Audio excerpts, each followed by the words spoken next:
गोदातीरी ज्ञान पर्वणी घेऊन उत्सव आला. गोदातीरी ज्ञान पर्वणी घेऊन उत्सव आला. वसंत व्याख्यानमाला ही वसंत व्याख्यानमाला. वसंत व्याख्यानमाला आली वसंत व्याख्यानमाला. मुहूर्त मेढ मगो रानडे न्यायमूर्तींनी रोवली. जोड त्याला वझेराव साहेबांची मग लाभली. कुसुमांच्या या गावामध्ये कुसुमांच्या या गावामध्ये ज्ञान यज्ञ पेटला. कुसुमांच्या या गावामध्ये ज्ञान यज्ञ पेटला. वसंत व्याख्यानमाला ही वसंत व्याख्यानमाला. वसंत व्याख्यानमाला आली वसंत व्याख्यानमाला. पुष्प गुंफिले सुंदर पहिले वाचस्पती भिडेनी. ज्ञान कुंभ तो प्राशन केला पुण्यवान लोकांनी. परंपरेला जगद्गुरूंचा परंपरेला जगद्गुरूंचा आशीर्वाद लाभला. परंपरेला जगद्गुरूंचा आशीर्वाद लाभला. वसंत व्याख्यानमाला ही वसंत व्याख्यानमाला. वसंत व्याख्यानमाला आली वसंत व्याख्यानमाला.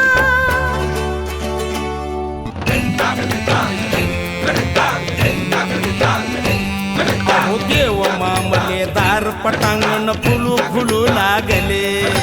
लोकहिताला शिलेदार ही निस्वार्थी लाभले. खडतर होता मार्ग तरी पण खडतर होता मार्ग तरी पण जागर ना थांबला. खडतर होता मार्ग तरी पण जागर ना थांबला. वसंत व्याख्यानमाला ही वसंत व्याख्यानमाला. वसंत व्याख्यानमाला आली वसंत व्याख्यानमाला. गांधी नेहरू सरोजिनी अंधोंडो केशव कर्वे. स्वप्न दिले स्वातंत्र्यवीरांनी स्वतंत्रतेचे नवे. स्वरलतिकेचा स्वरसागर हा. स्वरलतिकेचा स्वरसागर श्री गोदेला भेटला. वसंत व्याख्यानमाला ही वसंत व्याख्यानमाला. वसंत व्याख्यानमाला आली वसंत व्याख्यानमाला. आचार्यात्रे हिंदुहृदय सम्राट धडाडून गेले. विचारवंतांच्या प्रतिभेचे दर्शन येथे घडले. प्रबोधनाच्या नव्या युगाचा प्रबोधनाच्या नव्या युगाचा पुरस्कार हा झाला. प्रबोधनाच्या नव्या युगाचा पुरस्कार हा झाला. वसंत व्याख्यानमाला ही वसंत व्याख्यानमाला. वसंत व्याख्यानमाला आली वसंत व्याख्यानमाला.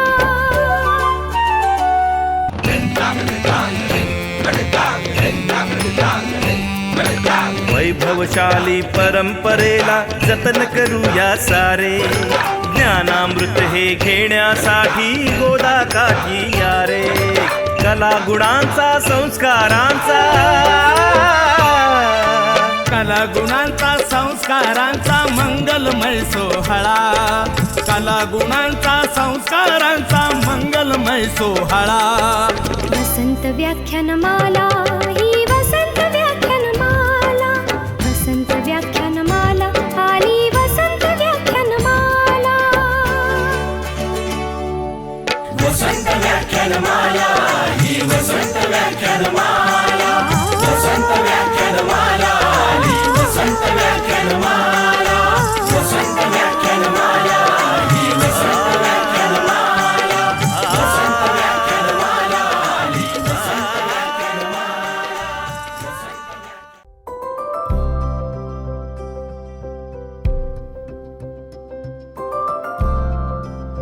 आपल्या नाशिकमधलं एक नाव सातासमुद्रापार शांतपणे जगातील सर्वात कठीण बाजारपेठांमध्ये आपली दमदार ओळख निर्माण करत आहे. सह्याद्री फार्म्स. हे यश मिळवले आहे ते कुणा एका धनाढ्य व्यावसायिकाने नव्हे, तर एकत्र आलेल्या हजारो छोट्या छोट्या शेतकऱ्यांनी. बाहेर देशामध्ये माल जाऊ शकतो माझा, हे कधी म्हणजे माझ्या वडिलांना पण वाटलं नाही, माझ्या आईला पण वाटलं नाही. पैशांची पण खात्री आली आणि एकदम आम्ही निर्धास्त झालो. सह्याद्री म्हणजे सगळ्या शेतकऱ्यांना एक सोनं देऊ राहील. हे घडू शकलं कारण एका छोट्या शेतकऱ्याने पूर्वापार चालत आलेल्या शेतीकडे बघण्याचा आपला दृष्टिकोन पूर्णपणे बदलला. विलास विष्णू शिंदे यांनी शेतीतलं एक महत्त्वाचं मर्म जाणलं. शेतीत समस्या अनेक असतात, परंतु शेतीतील सर्वात मोठी समस्या म्हणजे विखुरलेले एकटे शेतकरी. शेतीतल्या समस्या सोडवायच्या असतील तर शेतकऱ्यांनी एकत्र आलंच पाहिजे हे जाणून विलासजींनी छोट्या छोट्या शेतकऱ्यांना गटाच्या रूपात एकत्र आणण्यासाठी प्रयत्न सुरू केले. प्रश्न जो आहे तो आपला आहे आणि ती प्रश्न सोडवण्यासाठी आपल्यालाच आपली ताकद तयार करावी लागेल. प्रश्न मोठा आहे तर तेवढी मोठी ताकद तयार करावी लागेल, हेच त्याचं उत्तर आहे. साल 2011 मध्ये एका अशक्य वाटणाऱ्या स्वप्नाचा पाया रचला गेला. जन्माला आली सह्याद्री. शेतकऱ्यांची, शेतकऱ्यांसाठी, शेतकऱ्यांनी उभी केलेली एक फार्मर प्रोड्युसर कंपनी.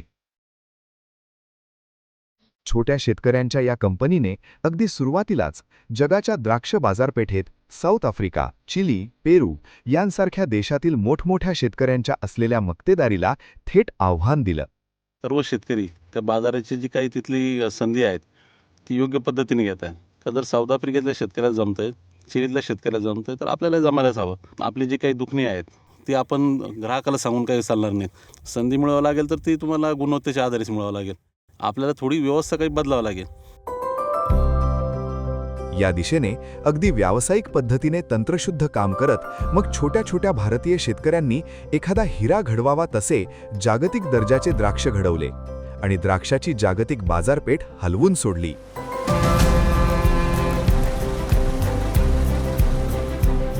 पाहता पाहता स्वतः पुढाकार घेऊन संशोधन आणि प्रयोग करून द्राक्षाच्या अनेक नवीन व्हरायटीचे उत्पादन सुद्धा सह्याद्रीने भारतात प्रथमच सुरू केले.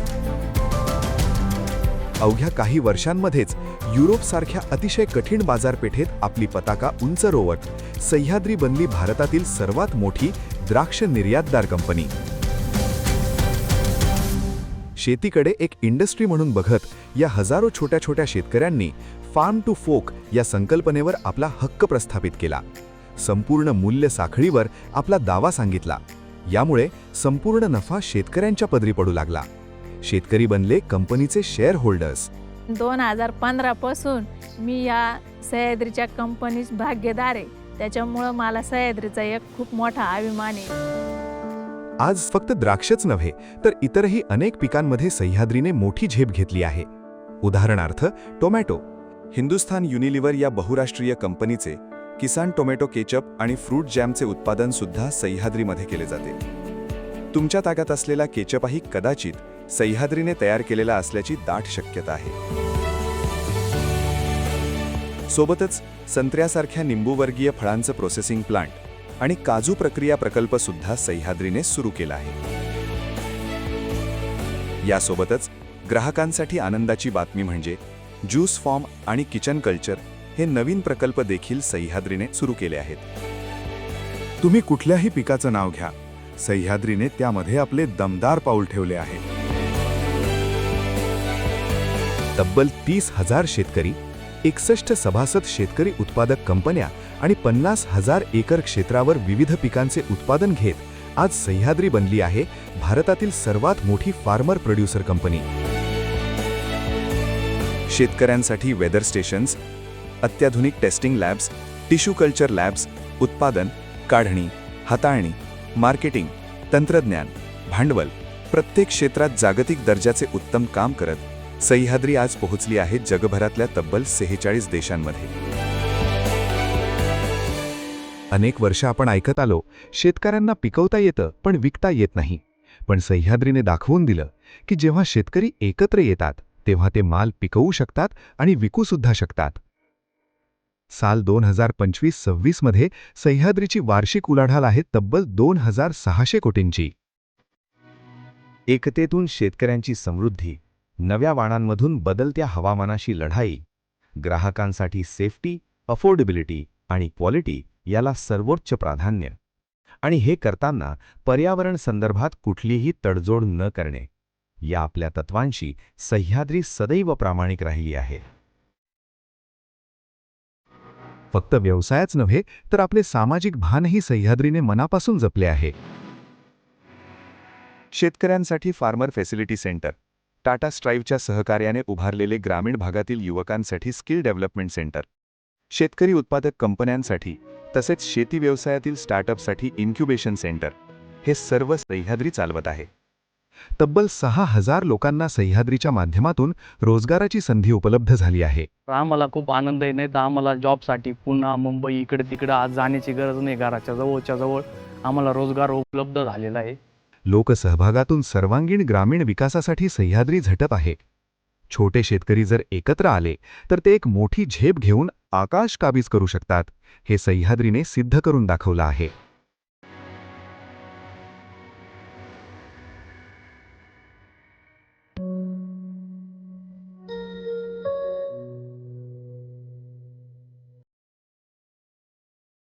वसन व्याख्यानमालेचं आजचं 11वं पुष्प. हे पुष्प गुंफण्यासाठी आपल्यामध्ये नवी दिल्ली येथून साप्ताहिक ऑर्गनायझरचे संपादक प्रफुल्ल केतकर यांचं आगमन झालं आहे. मी त्यांना व्यासपीठावर येण्याची विनंती करतो. त्याचबरोबर विश्व हिंदू परिषदेचे नाशिक जिल्हाध्यक्ष राजेश दरगोडे यांनाही व्यासपीठावर येण्याची विनंती करतो. व्याख्यानमालेचं आजचं पुष्प सुप्रसिद्ध सामाजिक कार्यकर्ते स्वर्गीय बाबूराव हाके यांच्या स्मृतिप्रित्यर्थ आयोजित करण्यात आला आहे. प्रारंभी आपण स्वर्गीय बाबूराव हाके यांच्या जीवनावरील चित्रफित पाहूया आणि त्यानंतर पाहुण्यांना विनंती करतो आपण स्वर्गीय बाबूराव हाके यांच्या प्रतिमेला पुष्पहार अर्पण करावा. स्वर्गीय बाबूराव हाके, अडचणीत असलेल्या कोणाच्याही हाकेला धावून जाणारा असा हा दिलदार नेता. जिल्हा परिषदेत अर्थसमितीवर सभापती या पदावर असताना रोज 8 ते 10 तास ते काम करायचे. धनगर समाजातील गरीब कुटुंबातून आलेल्या बाबूरावांनी त्या संघटनेच्या विविध पदांवर काम केलं. विद्यार्थ्यांना शिकण्यासाठी सहाय्य केलं. अनेकांना विविध ठिकाणी नोकरीत लावलं. उद्योग व्यवसाय उभारणीत अनेकांना मोलाची मदत केली. एखादं काम पूर्णत्वास न्यायचं ठरलं तर अधिकाऱ्यांना आधी विनंती, प्रसंगी चढता सुरई ते लावत. सर्वांच्या लाडक्या आप्पांना नीटनेटकेपणा, घर परिसर स्वच्छ आणि हरित ठेवणे याची विशेष आवड होती. कायमच श्वेतवस्त्र परिधान करणारे आप्पा मनानेही तितकेच निर्मळ होते. साधू संतांचा कायम सहवास, अतिशय प्रिय असलेले आणि सदैव जनसेवेचे व्रत घेतलेले अजूनही हाकेला ओ देईल असं वाटत राहतं. स्वर्गीय बाबूराव हाके यांना वसंत व्याख्यानमाला नाशिकतर्फे सविनय अभिवादन.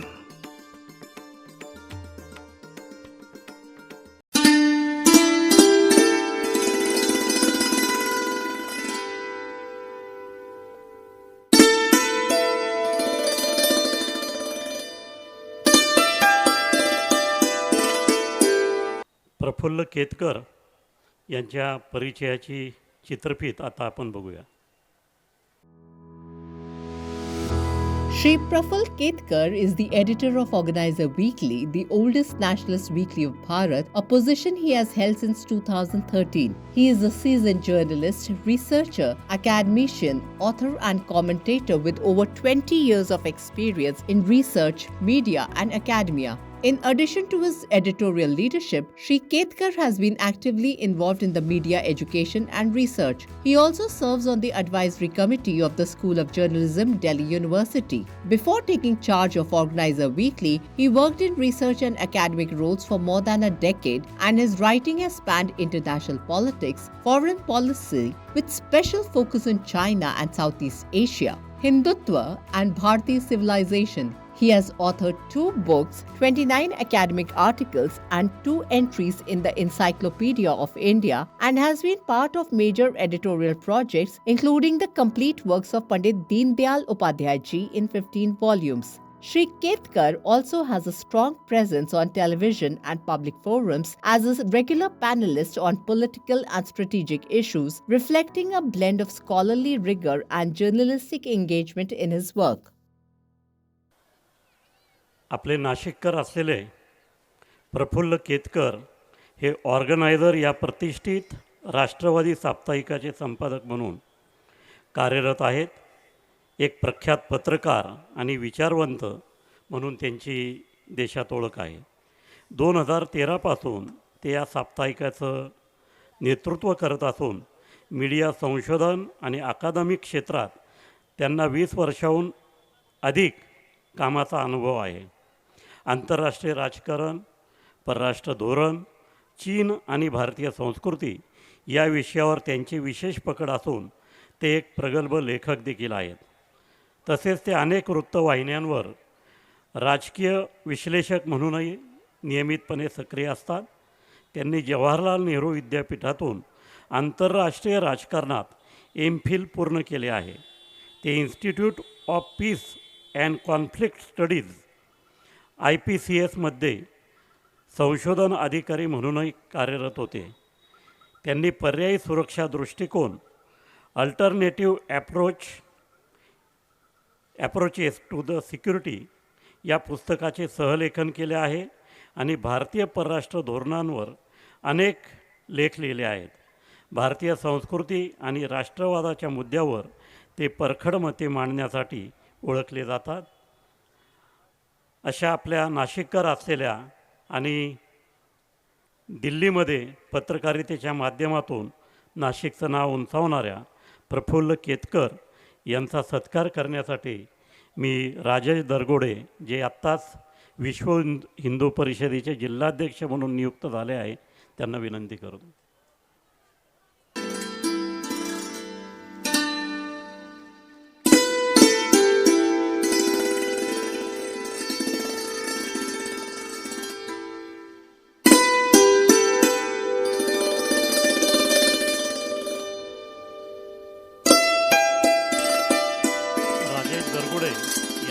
सत्कार विजय काकड यांनी करावा अशी मी त्यांना विनंती करतो.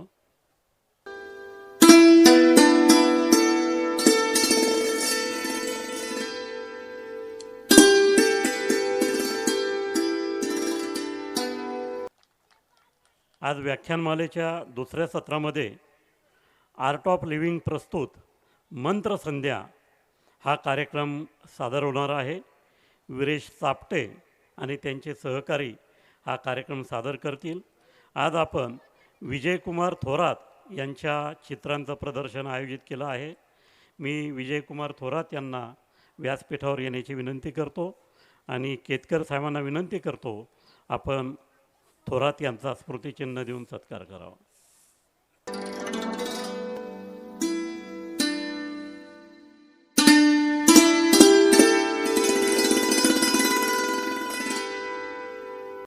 राष्ट्रीय स्वयंसेवक संघाचे शहराचे कार्यवाह सुहास वैद्य हे देखील उपस्थित आहेत. मी त्यांना व्यासपीठावर येण्याची विनंती करतो. व्याख्यानमालेचे सेक्रेटरी हेमंत देवरे यांना विनंती करतो आपण वैद्य साहेबांचा सत्कार करावा.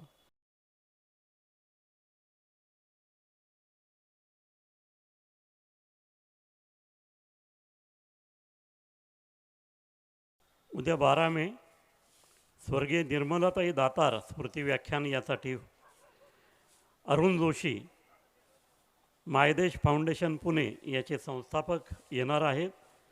समाजाचे ऋण फेडणाऱ्या सामाजिक प्रकल्पांमागच्या माझ्या प्रेरणा या विषयावर ते आपल्याशी संवाद साधतील.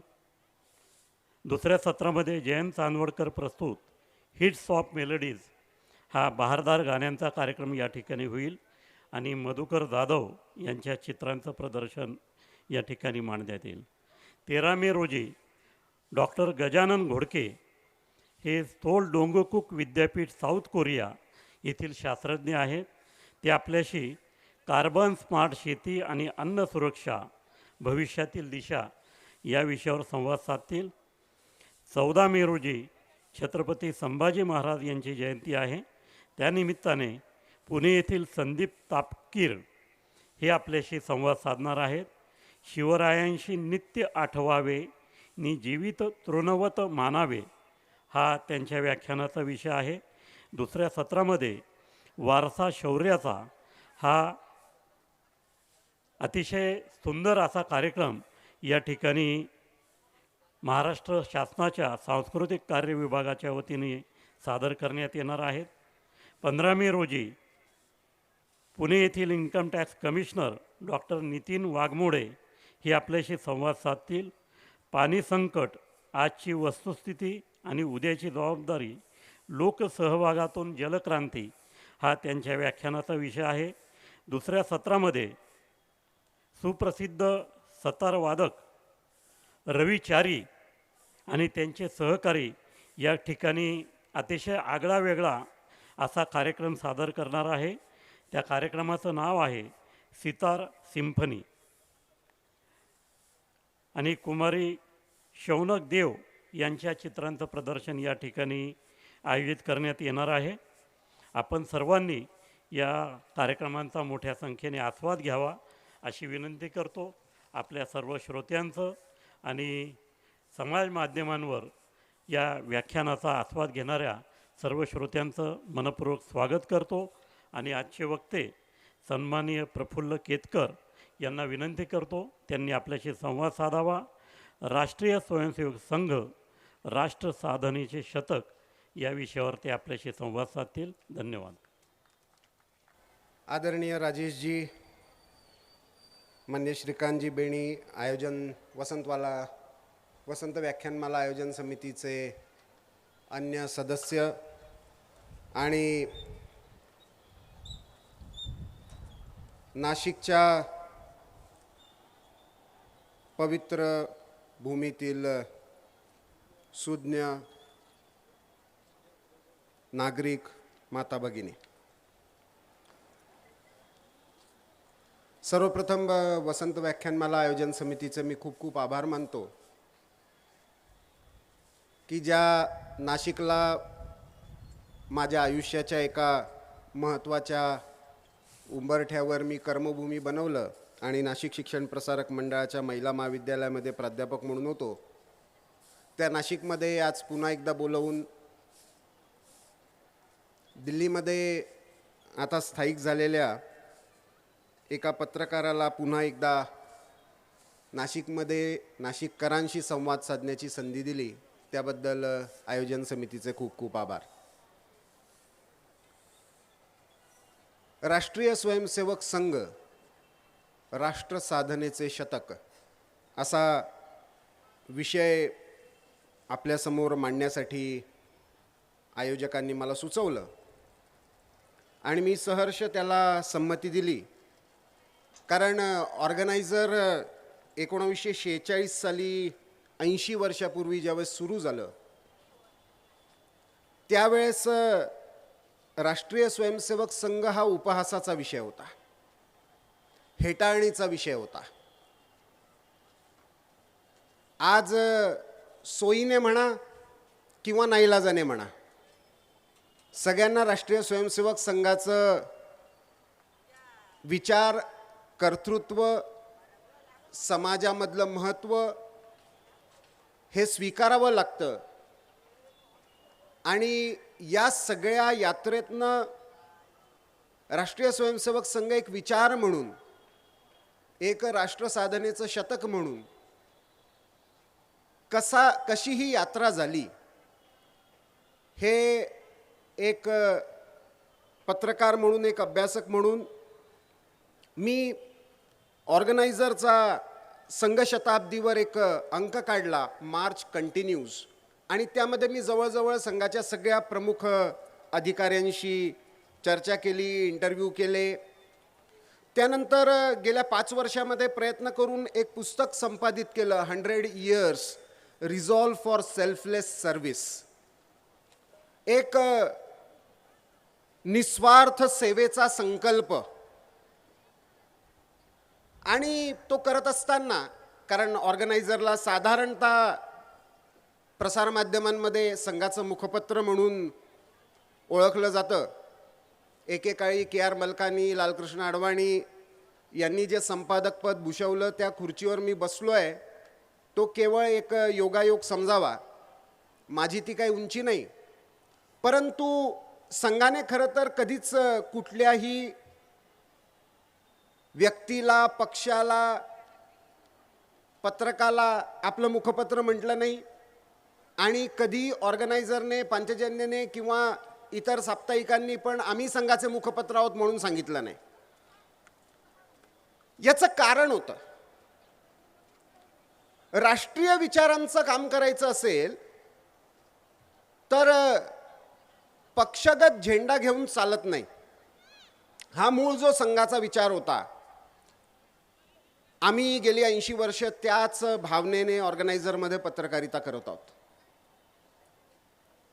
पण मूळ प्रश्न उभा राहतो की राष्ट्रीय स्वयंसेवक संघ हा इतर सर्व जे उद्योग भारतभरामध्ये झाले, अनेक संघटना स्थापन झाल्या, अनेक लोकांनी हिंदू समाजामधल्या सुधारांसाठी प्रयत्न केले, प्रत्येकाचे आपापल्या परीने प्रयत्न होते. मग राष्ट्रीय स्वयंसेवक संघाचं हे शतक इतरांपेक्षा वेगळं काय होतं? बरं, ते कोणी कमी व्यक्ती नव्हते. म्हणजे आपण केवळ राष्ट्रीय स्वयंसेवक संघाच्या स्थापनेच्या 1925 साली 27 सप्टेंबर 1925ला विजयादशमीच्या दिवशी ज्यावेळेस डॉक्टर केशव बळीराम हेडगेवार यांनी एका मोहितेवाड्याच्या मैदानावर संघाच्या पहिल्या शाखेचं बीजारोपण केलं, तोपर्यंत स्वामी विवेकानंद म्हणा, योगी अरविंद म्हणा, आर्य समाजाचे संस्थापक दयानंद सरस्वती म्हणा, हे सगळे हिंदू समाजामधल्या सुधारांसाठी आणि हिंदू संघटनेचं म्हणून काम करत होते. परंतु असं काय अंतर झालं की 1925 साली एका छोट्याशा मैदानावर 23 मुलांना घेऊन जे बीजारोपण झालं त्याचा आज वटवृक्ष झालाय. अनेक आंदोलन, अनेक विचारधारा याच्या आधारावर पक्ष आणि संघटना त्याच 1920च्या कालखंडामध्ये उभा राहिल्या. त्या कम्युनिस्ट पार्टीचं आज काय होतंय, ते काँग्रेसमधला समाजवादी पक्ष आज कुठे आहे, आणि ही जी विचारांची लढाई होती त्याच्यामध्ये राष्ट्रीय स्वयंसेवक संघाचा नक्की विचार काय आहे? तर 1993 साली ज्या वेळेस स्वामी विवेकानंद शिकागोला सर्वधर्म परिषदेमध्ये जातात, तिथे ते हिंदू धर्माचे एक प्रकारे प्रवक्ते म्हणून, भारताचे प्रवक्ते म्हणून जातात. स्वाभिमानाने पहिल्यांदा विदेशी भूमीवर भारताची भूमिका मांडतात. I represent the civilization that goes beyond tolerance and teach entire world respect and acceptance for all ways of worships, अशी उद्घोषणा करतात. आमचा धर्म केवळ सहिष्णुतेचा नाही, स्वीकार्यता आणि सन्मानाचा आहे. प्रत्येक उपासना पद्धतीला स्वीकार्यता आणि सन्मान केवळ या भूमीवर मिळालेला आहे. आणि म्हणून तुम्ही तर केवळ एकमेकाला सहन करण्याची भाषा करता, आम्ही तर स्वीकार्यता आणि सन्मान देतो, हे सर्व धर्म परिषदेमध्ये उद्घोषणा करतात. पण त्याच स्वामी विवेकानंदांना जेव्हा ते कोलंबोमध्ये पोहोचतात आणि कोलंबोपासनं ते लाहोरपर्यंत, अल्मोडापर्यंत आपली यात्रा करतात, त्यावेळेस त्यांना प्रश्न पडतो की मी तर वेदांताची उद्घोषणा करून आलो, मी तर धर्माची उद्घोषणा करून आलो, काय कारण आहे की माझा हा समाज गुलामगिरीत खितपत पडलाय?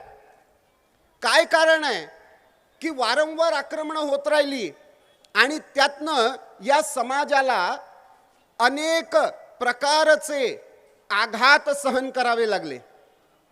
हा प्रश्न स्वामी विवेकानंदांना पडतो आणि त्याची परिणती 1902ला म्हणजे त्यांच्या जीवनाच्या अंतिम टप्प्यावर रामकृष्ण मिशनच्या रूपाने, तसं तर 1899ला त्यांनी त्यांचे उद्देश पत्रिका मांडली.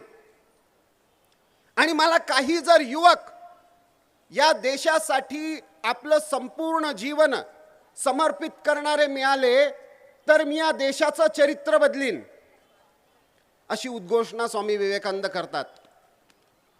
दुर्भाग्याने स्वामी विवेकानंदांच्या वैकुंठ गमनानंतर त्या रामकृष्ण मिशनचं कार्य तर सुरू राहतं. पूर्वोत्तरमध्ये आज देखील रामकृष्ण मिशनच्या अनेक शाळा आहेत आणि आज उत्तर पूर्व क्षेत्रामधल्या विशेषतः मेघालयमधल्या समाजांमधल्या अनेक परंपरा आणि शिक्षण व्यवस्था जी वाचली आहे त्याच्यामध्ये रामकृष्ण मिशनचा खूप मोठा वाटा आहे. बेल्लूर मठाचं खूप मोठं योगदान आहे. परंतु समाजामध्ये एक राष्ट्रचेतनेचा भाव जागृत करण्यासाठी जे आंदोलन उभं करायला हवं होतं. 1905ला बंगालची फाळणी झाली, हिंदू मुस्लिम आधारावर झाली. मी संघाच्या स्थापनेमागची पार्श्वभूमी मुद्दाम याच्याकरता सांगतोय, त्याशिवाय राष्ट्रीय स्वयंसेवक संघ स्थापनेमागचा विचार आपल्याला कळत नाही. आणि या सगळ्या आंदोलनांशी डॉक्टर हेडगेवार जोडलेले होते. 1905ला ज्यावेळेस बंगालची फाळणी झाली, लॉर्ड कर्झनने केली, हिंदू मुस्लिम आधारावर केली. भारताच्या इतिहासामध्ये 1857 नंतर पहिल्यांदा असं झालं की हिंदू मुस्लिम एकत्र येऊन लढले, वंगभंगाच्या विरोधामध्ये लढले, वंदे मातरमचा उद्घोष देऊन लढले. 1911ला पहिलं आणि एकमेव असं आंदोलन भारतीय स्वातंत्र्य आंदोलनातलं झालं ज्याच्यामध्ये भारताचा संपूर्ण समाज हा एकत्र येऊन लढला. आणि त्याने केवळ ब्रिटिशांना त्यांचा बंगालच्या फाळणीचा निर्णय मागे नाही घ्यायला लावला, बंगालमधनं त्यांना आपली राजधानी कलकत्त्यातनं दिल्लीला शिफ्ट करावी लागली 1911ला. हे खूप मोठी घटना होती भारतीय इतिहासातली. पण त्यानंतर ब्रिटिशांनी पुन्हा एक खेळ चालू केला. एकीकडे मुस्लिम लीगला वाढवायचं, दुसरीकडे काँग्रेसला मुस्लिम अनुनयाचा, अपीजमेंटचा दबाव देऊन जोपर्यंत हिंदू मुस्लिम एकत्र येत नाहीत तोपर्यंत स्वातंत्र्याचा विचार होऊ शकत नाही. 1916 नंतर या सगळ्या द्विधा मनस्थितीमध्ये काँग्रेसला अडकवलं. एकीकडे सत्याग्रहाचं आंदोलन चालू आहे, दुसरीकडे क्रांतीचं आंदोलन चालू आहे. काही जण कायदेशीर मार्गाने विधिमंडळांमध्ये जाऊन ब्रिटिशांशी लढाई लढण्याची भाषा करतायत. आणि अशा परिस्थितीमध्ये या सगळ्या आंदोलनांचा अनुभव घेतलेले डॉक्टर केशव बळीराम हेडगेवार, कलकत्त्यातनं मेडिकलचं शिक्षण घेऊन आलेले, यांना पुन्हा तोच प्रश्न पडतो जो स्वामी विवेकानंदांना पडला होता की माझा एवढा प्राचीन समाज, माझा एवढा प्राचीन देश, ज्याची इतकी मोठी परंपरा आहे, ज्याने जगाला विश्वकल्याणाचा विचार दिला, कोणालाही शत्रू मानत नाही, तरी देखील या समाजावर इतकी आक्रमण का आणि हा समाज गुलामगिरीत का? आज वेगवेगळ्या मार्गांनी लोक स्वातंत्र्यासाठी लढतायत. उद्या स्वातंत्र्य मिळालं जरी तरी ते टिकून राहील याची काय गॅरंटी? कारण जर समाजच त्याच्यासाठी तयार नसेल आणि ते स्वामी विवेकानंदांचं स्मरण करतात, स्वामी विवेकानंदांची भाषणं वाचतात आणि त्यातनं त्यांना दोन मूलभूत समस्यांचा उलगडा होतो. दोन समस्या ज्या या भारतीय समाजाला ग्रासलेल्या आहेत, ज्याचे परिणाम, ज्याचे पडसाद आज देखील आपण बघतो. एक, त्यांना सगळ्या, कारण ते डॉक्टर होते, तिसरे पण एक डॉक्टर होऊन गेले ज्याचा नाशिकशी फार मोठा संबंध आहे, काळाराम मंदिराशी, डॉक्टर आंबेडकर. बाबासाहेब आंबेडकरांना पण हाच प्रश्न पडला की जर हा भेदांमध्ये विभागलेला समाज स्वतंत्र झाला जरी तरी त्या स्वातंत्र्याचं समतेमध्ये रूपांतर होईल का, हा प्रश्न त्यांनाही पडला.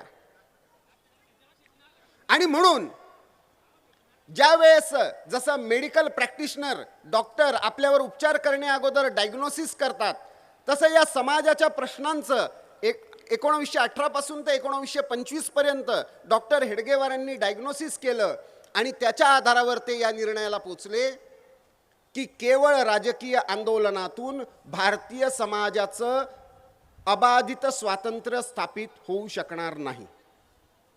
राजकारण त्याची केवळ एक बाजू आहे, पण जोपर्यंत समाजामधला प्रत्येक व्यक्ती हा स्वाभाविकरित्या राष्ट्रभक्त होत नाही, आपल्या स्वार्थी मनोवृत्तीतनं निघत नाही, मी, माझा परिवार, माझी जात याच्या पलीकडे तो जायला शिकत नाही, तोपर्यंत देशाचं स्वातंत्र्य हे अबाधित राहिलं जाऊ शकत नाही. पण त्याच्यामुळे अशी आणखीन ते गेले तेव्हा त्यांना लक्षात आलं की या आक्रमणांच्या कालखंडामध्ये हिंदू समाजाला आत्मविस्मृती झाली आहे. आपण कोण आहोत हे विसरलाय. ज्याची उद्घोषणा स्वामी विवेकानंद करतात, अमृतस्य पुत्र अहम. आपल्याला ब्रिटिशांनी शिकवलं, स्वातंत्र्यानंतर दुर्भाग्याने कम्युनिस्टांनी पण शिकवलं, अरे तुमचा काय इतिहास आहे, तुम्हाला तर इतिहासच नाही. मार्क्स म्हणतो त्याप्रमाणे, you don't have a history of your own. India is a history of incessant invasions. केवळ आक्रमणांचा इतिहास आहे. अनेक राजे होते, आपापसात लढत होते. अरे बाबांनो, जर भारत ब्रिटिश येण्याच्या अगोदर नव्हता तर ब्रिटिशांच्या कंपनीचं नाव ईस्ट इंडिया कंपनी का ठेवलं? तर ते सुरतमध्ये आले होते. त्यांनी सुरत कंपनी ठेवायला हवं होतं. मॅगस्थीनिस येतो चंद्रगुप्ताच्या अगोदर, अलेक्झांडर बरोबर येतो. तो इंडिका नावाने पुस्तक लिहितो. तो संपूर्ण भारताचा इतिहास लिहितो. संपूर्ण भारतामध्ये काय काय आहे ते लिहितो. त्याला भारत काय माहिती होतं. पण दुर्दैवाने आपल्याला आपला इतिहास हा पराभवाचा इतिहास म्हणून शिकवला गेला. आजचा दिवस महत्त्वाचा आहे, कारण 75 वर्षापूर्वी आजच्याच दिवशी सोमनाथच्या मंदिराचा जीर्णोद्धार झाला होता. के मुन्शी आणि सरदार वल्लभभाई पटेल यांच्या पुढाकाराने ते मंदिर पुनर्स्थापित झालं. दुर्दैवाने त्यावेळेच्या पंतप्रधानांनी त्या उत्सवाला, ज्यांच्या कॅबिनेटने त्या निर्णयाला मान्यता दिली होती,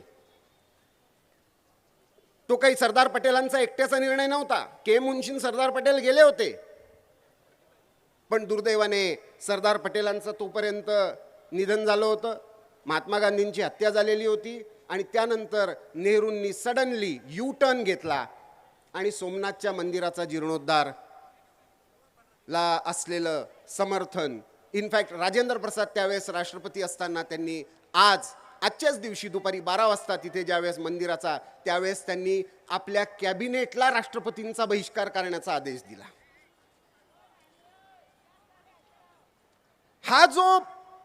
ही जी पार्श्वभूमी तयार झाली, त्या ब्रिटिशांनी हे जी आत्मविस्मृती भारतामधल्या शिक्षित वर्गामध्ये, आणि मी मुद्दाम शिक्षित वर्गामध्ये, एज्युकेटेड एलिट क्लासमध्ये, भारतामधल्या अशिक्षित वर्गाला नेहमीच माहिती होतं भारत काय आहे. जो वारीमध्ये जातो, जो कुंभामध्ये जातो, तो भारत अखंडच मानतो. तो भाषेवर लढत नाही.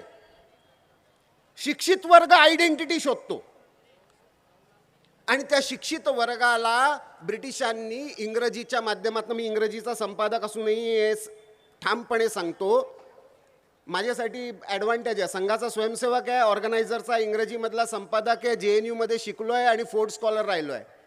त्यामुळे सगळ्या चुकीच्या ठिकाणी राहून चुकीचं काय नक्की माहिती आहे, आणि संघामध्ये राहिल्यामुळे आपलं चांगलं काय हे पण नक्की माहिती आहे. तर राष्ट्रीय स्वयंसेवक संघाच्या स्थापनेमागे 2 महत्त्वाच्या ज्या भारतातल्या समस्या डॉक्टर हेडगेवारांनी शोधल्या. एक, भारतीय समाजाला आपण कोण आहोत, आपली स्वतःची ओळख काय, आपला इतिहास काय याचा विसर पडलाय, आत्मविस्मृती. आणि त्या आत्मविस्मृतीमुळे समाज हा स्वार्थी आयडेंटिटीजमध्ये विभागला गेलाय.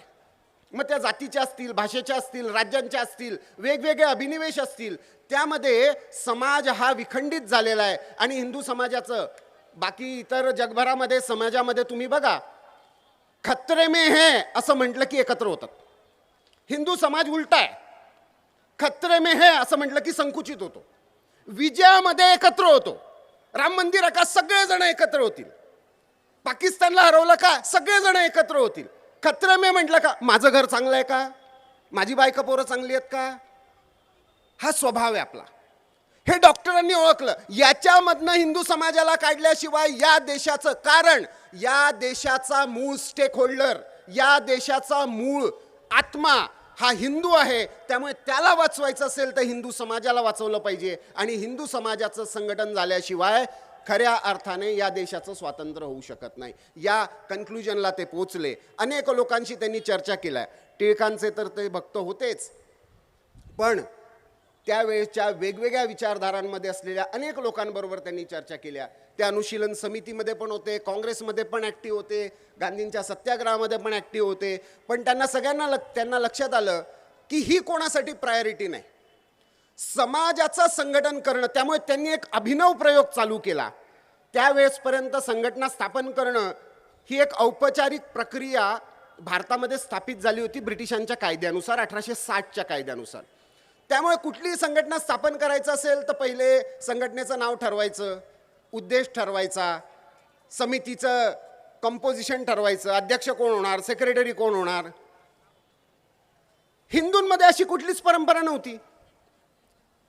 त्यामुळे त्या परंपरेला धरून राष्ट्रीय स्वयंसेवक संघ जेव्हा सुरू झाला त्यावेळेस राष्ट्रीय स्वयंसेवक संघाला स्वतःचं नाव पण नव्हतं. उद्देश काय?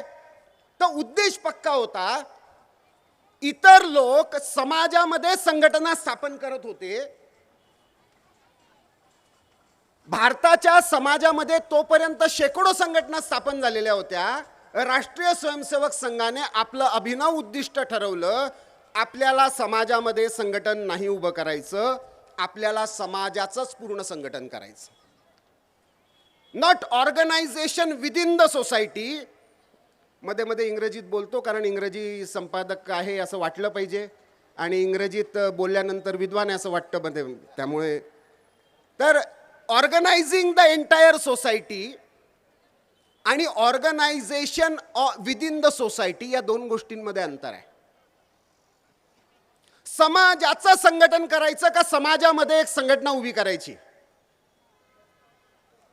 तर डॉक्टर हेडगेवारांनी सांगितलं नाही, मला संपूर्ण समाजाला संघटित करायचं आहे. आणि त्यामुळे राष्ट्रीय स्वयंसेवक संघाने कोणाला शत्रू मानला नाही. सर्वेशाम अविरोधेनं अनेक टीका झाल्या, अनेक आरोप झाले.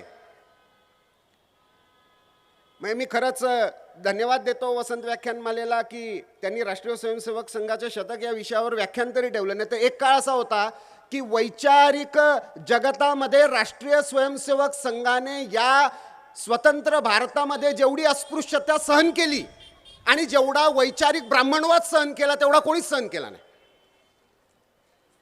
आणि ते अस्पृश्यता पाळणं म्हणजे पुरोगामी असणं हे महाराष्ट्रामध्ये शिकवलं गेलं. की संघाला दूर ठेवलात का तुम्ही पुरोगामी आहात, हिंदुत्वाला दूर ठेवलात का तुम्ही पुरोगामी आहात. हिंदूंना शिव्या द्यायच्या, ब्राह्मणवादी म्हणायचं आणि प्रत्यक्ष ब्राह्मणवादी बनवून अस्पृश्यता पाळायची त्यांच्याबद्दल. याला पुरोगामित्व म्हणून महाराष्ट्रामध्ये राजकारणात आणि वैचारिक जगामध्ये विकलं गेलं.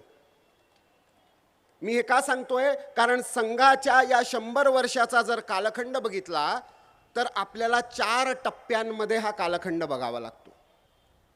संघाचं काम इतरांपेक्षा काय वेगळं होतं? तर जसं मी म्हटलं, संघाने आपण परिवारामध्ये जसं असतो की परिवाराची काही कॉन्स्टिट्यूशन ठरवून आपण आजच्या कामांची विभागणी किती, पोळ्या कोण किती खाणार, कोणाचे अधिकार किती, कोणाचे कर्तव्य किती असं ठरवून आपण परिवार ठरवत नाही. जर देश एक परिवार मानलं तर संविधान एक लागतं, कारण त्याच्यामध्ये परस्पर संबंध राज्यव्यवस्थेशी आणि समाजव्यवस्थेचे निश्चित व्हायला लागतात.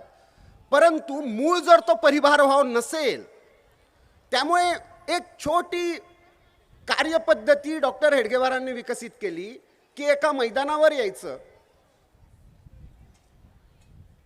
भारत मातेला आपली माता मानायचं, या संस्कृतीचं प्रतीक असलेला भगवा ध्वज त्याला आपला ध्वज राष्ट्रध्वज म्हणून मानायचं, त्याच्या समोर नतमस्तक व्हायचं, एकत्र खेळ खेळायचे, सामूहिक गीत गायचे देशभक्तीचं, आजच्या आजूबाजूच्या समस्यांवर काही ना काही मंथन करायचं, चर्चा करायची आणि त्यातनं आपल्या आसपासच्या सामाजिक प्रश्नांचा सोडवणूक करण्यासाठी समाजातनं नेतृत्व उभं करायचं.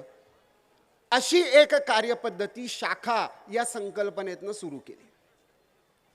पहिली ज्यावेळेस शाखा सुरू झाली त्यावेळेस सामान्यतः असं मानलं जायचं की 4 हिंदू एका दिशेने तेव्हाच चालतात जेव्हा 5वा खांद्यावर असतो. आणि त्यावेळेस डॉक्टर हेडगेवार म्हणत होते की मला संपूर्ण हिंदू समाजाचं संघटन करायचं. त्यामुळे पहिला टप्पा जो होता तो स्वाभाविकपणे उपहासाचा होता. दुर्लक्ष करायचं काय, काहीतरी 4 पोरांना घेऊन काहीतरी डॉक्टर हेडगेवार करायला निघालाय म्हणून अशा पद्धतीने नागपूरमध्ये पण उपहास व्हायचा. आणि 1928 नंतर ज्यावेळेस पहिली बॅच निघाली 126 प्रचारकांची, त्यावेळेस प्रचारक ही संकल्पना पण नव्हती. तोपर्यंत संघाची कार्यपद्धती पण पूर्ण विकसित झालेली नव्हती. पण कोणाला नोकरीच्या निमित्ताने पाठवलं, कोणाला शिक्षणाच्या निमित्ताने पाठवलं, कोणी BHU मध्ये गेला, कोणी लाहोरमध्ये गेला, कोणी कराचीत गेला, कोणी चेन्नईला गेला. स्थिती अशी झाली की 1940ला ज्यावेळेस डॉक्टर हेडगेवारांचं देहावसान झालं, त्यावेळेस भारतामधला एकही प्रांत असा नव्हता की जिथे राष्ट्रीय स्वयंसेवक संघाची शाखा नव्हती. आणि तरी देखील त्यावेळेस वैचारिक क्षेत्रामधला आणि राजकीय क्षेत्रामध्ये क्रियाशील असलेला व्यक्ती राष्ट्रीय स्वयंसेवक संघाची उपहास करत होता. ब्रिटिशांना हे कळत होतं. आज अनेक लोक प्रश्न विचारतात, माफी मागितली का, ब्रिटिशांबरोबर हात मिळवले का? त्यांना तथ्यच माहिती नाही. 1936 सालापासनं ब्रिटिश जाईपर्यंत आणि ब्रिटिश जाईपासनं कशाला 2021 पर्यंत ज्या एकमेव संघटनेच्या कार्यरत असलेल्या सदस्यांना सरकारी नोकरीमध्ये बंदी होती आणि CID आणि CBI या दोन्ही संघटनांची नियमित पाळत होती, अशी एकमेव संघटना राष्ट्रीय स्वयंसेवक संघ होती. 1936 पासून CIDचे महाराष्ट्रातले आणि कलकत्त्यामधले सगळे रिपोर्ट्स उपलब्ध आहेत. जर इंग्रजांबरोबर हातमिळवणी करत होती तर पाळत ठेवायची काय गरज होती? आणि त्याच्यावर सेंट्रल आणि बेरार या प्रोव्हिन्समध्ये चर्चा झालेली आहे, बॅन टाकायचा का? आणि त्यावेळेसचे राष्ट्रीय विचारांचे असलेले काँग्रेसचे नेते विरोध करतायत की डॉक्टर हेडगेवार हे स्वातंत्र्य आंदोलनामध्ये तरुणांना तयार करणारे, सत्याग्रहापासून क्रांतिकार्यामध्ये सगळ्या ठिकाणी सहभागी असलेले नेते आहेत, आम्ही त्यांना ओळखतो, त्यांच्यावर बंदी घालता कामा नये. पण तरी देखील हा उपहासाचा कालखंड पार करत करत 1940च्या दशकामध्ये ज्यावेळेस सगळी अस्थिरता वैश्विक पटलावर होती, दुसरं महायुद्ध सुरू होतं, फाळणीचा मुद्दा समोर आलेला होता, जी 1905ला हिंदू मुस्लिम आधारावर बंगालचं फाळणी, हिंदू मुस्लिम सगळ्यांनी एकत्र येऊन, लाल बाल पाल सगळ्यांनी एकत्र येऊन वंदे मातरमचा उद्घोष देऊन परतवली होती. 1937 साली दुर्दैवाने काँग्रेसने मुस्लिम लीगच्या दबावाखाली त्याच वंदे मातरमला फाटा दिला. वंदे मातरम विभागलं गेलं. आणि ते वंदे मातरम केवळ नाही विभागलं गेलं, त्याच्यामधनं एक प्रकारे काँग्रेसने पाकिस्तानच्या संकल्पनेला पण मान्यता दिली. संघाने आणि हिंदू महासभेने याचा विरोध केला. 1942 नंतर त्याचा स्वाभाविकपणे तुम्ही जर बघितलं तर पंजाब आणि बंगाल या प्रांतांमध्ये संघाचे सगळ्यात जास्त प्रचारक आणि सगळ्यात जास्त शाखा या 42 ते 48 या कालखंडामध्ये वाढल्या. पहिल्यांदा 1936-37च्या सिंधीच्या बैठकीमध्ये संघाची सगळी कार्यपद्धती विकसित झाली. आजच्या कार्यपद्धतीमध्ये असलेले सगळे संघाचे आज्ञा, प्रार्थना, शाखाची पद्धती ही त्या मूळ साचात होतो त्यावेळेस निश्चित झाला. 12 वर्षानंतर संघ आपली कार्यपद्धती म्हणून विकसित झाला. डेमोक्रेसी म्हणून विचारलं जातं ना, जितका सामूहिकपणे संघाच्या कार्यपद्धतीमध्ये निर्णय घेतला जातो तितका कुठेच घेतला जात नाही. एक गणवेश बदलायला संघाला 5 वर्ष लागली आणि संघाचं नाव ठरवत असताना पण 8 महिने लागले होते. जरी पटका मंडळ, हिंदू युवा संघ अशी सगळी नावं आली होती. शेवटी जे मूळ शाखेमधले 23 लोक होते त्यांचं मतदान झालं आणि राष्ट्रीय स्वयंसेवक संघ हे नाव 1925ला पहिली शाखा लागली तेव्हा नाही झालं, तर मे महिन्यामध्ये 1926च्या हे निश्चित झालं. आणि 1928ला पहिला गुरुदक्षिणा कार्यक्रम झाला. त्यावेळेस पहिल्यांदा आर्थिक विषयांवर चर्चा झाली की आपल्याला हे काम पुढे न्यायचं असेल तर कशा आपली संघटना स्वावलंबी असली पाहिजे, सरकारवर निर्भर असता कामा नये, दुसऱ्या बाहेरच्या कुठल्यावर निर्भर असता कामा नये, स्वयंसेवकांच्या योगदानातून ही संघटना चालावी. आणि म्हणून राष्ट्रीय स्वयंसेवक संघाने भारतीय प्राचीन परंपरेला धरून असलेली गुरुदक्षिणा सुरू केली. हे सगळं करत असताना डॉक्टरांनी आणखीन एक महत्त्वाचं सूत्र पाळलं. जुन्या सगळ्या आपल्या गोष्टी आहेत म्हणून त्याचं अंधानुकरण करायचं किंवा बाहेरनं जे आलेलं आहे ते सगळं नाकारायचं. ते ब्रिटिश काय करतात त्याला पण ऑब्झर्व करत होते. भारतीय कुठल्याही परंपरेमध्ये गणवेश ही संकल्पना नव्हती. युनिफॉर्म हे अहिंदू आहे, युनिफॉर्मिटी ही अहिंदू आहे. पण पहिल्यांदा हिंदू समाजाला एकमेकांच्या पायांशी पाय मिळवून चालायला राष्ट्रीय स्वयंसेवक संघाने शिकवलं आणि गणवेश घालायला शिकवलं. बँड ही भारताची संकल्पना नव्हती. ढोल ताशे होते, बँड नव्हता. पण तो बँड ब्रिटिशांचा असताना देखील रात्रभर त्यांचा पोलीस बँड, आर्मी बँड नागपूरमध्ये, पुण्यामध्ये त्यांचा लपून छपून ऐकायचा. पण तो भारताच्या रागदारीवर भारतीय परंपरेप्रमाणे भारताच्या घोषाच्या रचना बनवायच्या. ते बाहेरचं जे जे स्वीकारायचं त्याचं भारतीयकरण करायचं. हे दुसरं सूत्र त्यांनी पाळलं. त्यामुळे संघटना उभी करायची नाही, समाजाला संघटित करायचं. आपलं जे आहे ते अंधपणे स्वीकारायचं नाही, युगानुकूल त्याच्यामध्ये परिवर्तन करायचं. बाहेरचं स्वीकारायला घाबरायचं नाही, पण त्याचं भारतीयकरण करायचं. याचं नाव राष्ट्रीय स्वयंसेवक संघ आहे. पण दुसरा टप्पा, कारण हे सगळं उपहास करत असताना देखील समाजामध्ये स्वीकार्यता वाढतेय. शेकडो युवक आपलं सगळं आयुष्य हिंदू समाजाच्या संघटनेसाठी देत आहेत. हे बघून काही लोकांच्या पोटात दुखणं स्वाभाविक होतं. त्यामुळे दुसरा कालखंड हा हेटाळणीचा होता. उपहासातनं हेटाळणी, केवळ हेटाळणी नाही, द्वेष. त्यामुळे सगळे प्रयत्न झाले 1948 सालापासून ते 1975ला आणीबाणी लागेपर्यंत वैचारिक जगतामध्ये नाकारणं. स्वयंसेवक संघाचा असेल तर सरकारी नोकरीमध्ये त्याला त्रास देणं, शक्यतो सरकारी नोकरीत मिळूच नये यासाठी प्रयत्न करणं, शिक्षण क्षेत्रातनं तर पूर्ण बाहेरच करणं. आणि तेच सगळे लोक आज असहिष्णुतेवर व्याख्यान देतात. ज्यांनी ही असहिष्णुता आणि अस्पृश्यता वैचारिक जगतामध्ये आणली आणि पाळली ते सगळे आज इंटॉलरन्सवर व्याख्यानं देतात.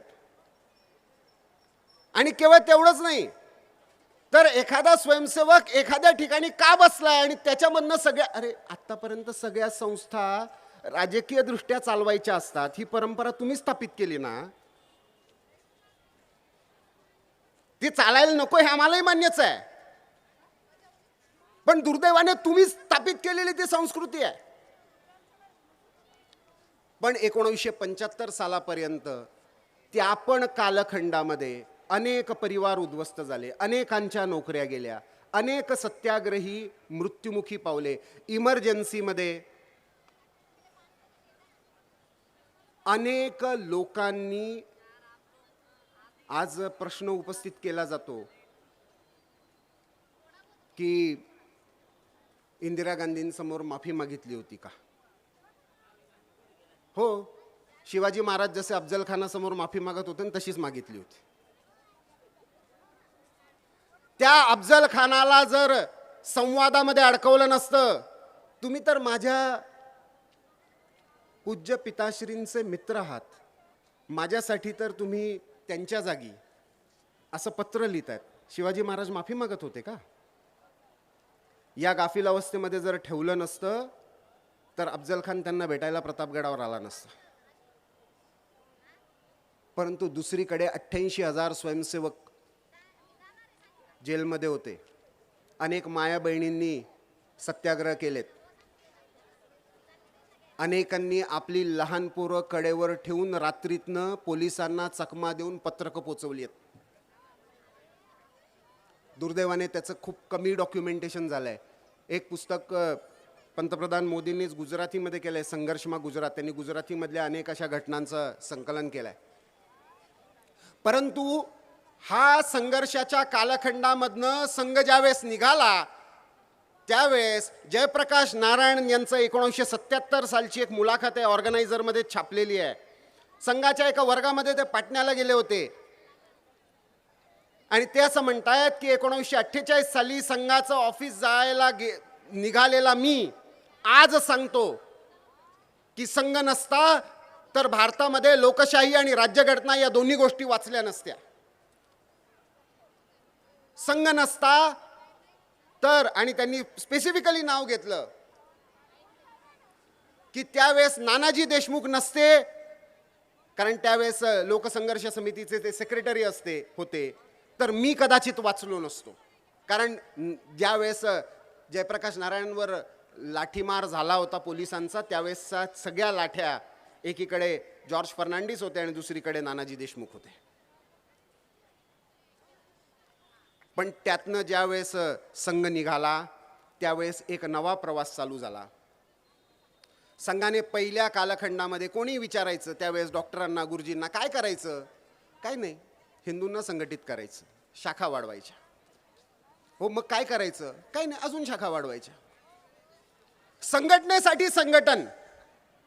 पण या दुसऱ्या टप्प्यामध्ये आणखीन एक महत्त्वाची गोष्ट झाली. या राष्ट्रजीवनाच्या विविध क्षेत्रांमध्ये स्वयंसेवकांनी जाऊन निरनिराळे उद्योग करायला सुरुवात केली. संघाच्या याच्यामध्ये फार प्रसिद्ध वाक्य वापरलं जातं, संघ कुछ नहीं करेगा, स्वयंसेवक कुछ नहीं छोडेगा. संघ खरंच काही नाही करत, संघ शाखा चालवण्याशिवाय नाही करत काही. पण विद्यार्थी क्षेत्रामध्ये काही लोकांना वाटायला लागलं की नाही नाही, तिथे काहीतरी केलं पाहिजे. गांधी हत्येनंतर युवकांमध्ये हा जो भ्रम पसरलेला आहे त्याच्याबद्दल काहीतरी केलं पाहिजे. त्यातनं अखिल भारतीय विद्यार्थी परिषदेची स्थापना झाली. काँग्रेसमधनं अनेक लोक बाहेर पडले. त्याचं नेतृत्व एकीकडे डॉक्टर बाबासाहेब आंबेडकर करत होते, दुसरीकडे डॉक्टर श्यामाप्रसाद मुखर्जी करत होते. त्यांच्याबरोबर जे बाहेर पडले ते गुरुजींना भेटायला आले की संघाने आता राजकीय पक्ष म्हणून समोर यावं. गुरुजी म्हटले नाही, आमचा पहिल्यापासून नियम आहे, पक्ष असला की विपक्ष असतो, आम्हाला विपक्ष नाही बनायचं, आम्हाला समाजाचं संघटन करायचं. पण तुम्ही चांगलं काम करत असाल तर तुमच्यासाठी काही स्वयंसेवक देईन. 5 स्वयंसेवक दिले होते. त्या 5 स्वयंसेवक दिलेल्यातनं जनसंघ स्थापन झाला. तो आज 11 करोड सदस्यांवर पोहोचलाय.